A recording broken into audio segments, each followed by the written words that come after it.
Everybody, I'm Brian McMaster. This is Proactive Spine. Let's do our spinal floss for today.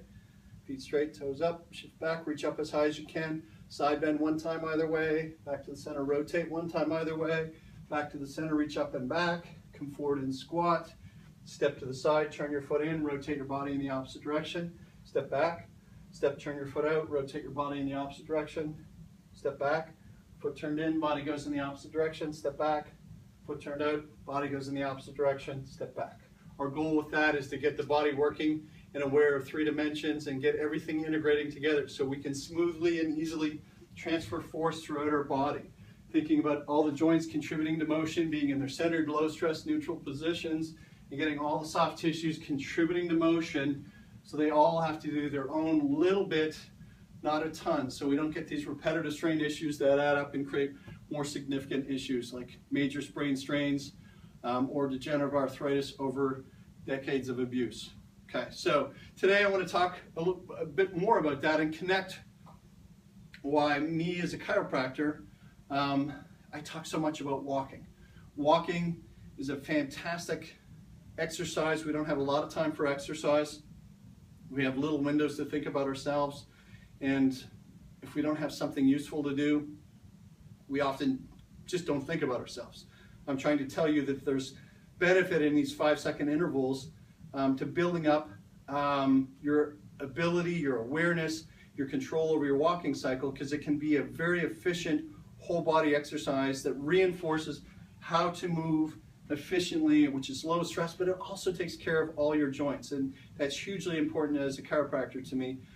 What we do as chiropractors is we isolate joints basically that are not moving properly, and we try within a chiropractic adjustment, spinal manipulative therapy, extremity mobilization manipulation, we try and take that joint through a little bit greater than normal range of motion, in that periphysiological range where we try and break up some of the soft tissue adhesions that have occurred from inflammation, from repetitive strain, free up that joint, get that freedom of motion happening again so that there's not resistance to that joint being used properly in 3 dimensions and interrupting and causing compensation elsewhere in the body, interference in the nervous system, proprioception, body sense, body position sense awareness, and messing up how you can move smoothly, easily, and efficiently, and slowly, without your awareness, turning yourself into a person who's moving with more strain than they need to, that's going to gradually accumulate, come more and more further forward on that dominant side,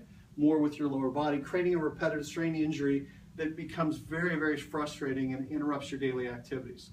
So exercise is a huge part. Body awareness is a huge part of taking care of yourself.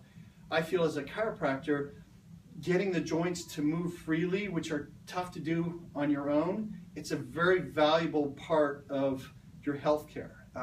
Yes, it helps the nervous system in a lot of different ways, your sympathetic and your parasympathetic nervous system. There's a lot of things that we can contribute to, but the basics is improving and maintaining your body mechanics. Lots of people come in initially when I see them and they're self-adjusting, they're making things pop, and they, oh, is that popping bad because it feels so good? And if I could just get it to pop, well, I usually cringe because that's usually my most difficult situation, to encourage somebody not to pop or self-adjust, because it's very difficult for you to get to that area that's not moving properly and get it moving properly. You usually get to the area that's compensating and moving too much, and you make it pop.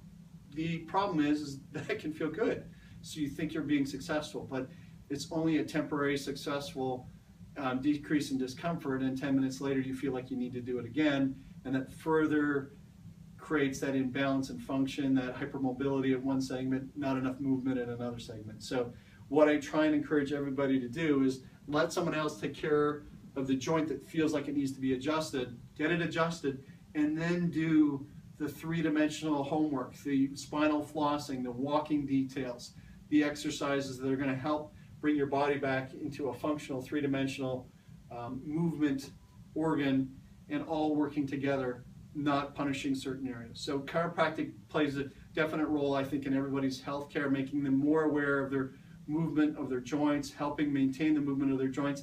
It doesn't have to be done incredibly frequently, not like you do when you need help with an acute trauma where there's a lot of reactive tightness and guarding from pain. But the maintenance idea is a really, really good idea to go along with understanding how your body should move in 3 dimensions with walking and spinal flossing. Okay, I'm Brian McMaster. This is Proactive Spine. I'll see you guys tomorrow.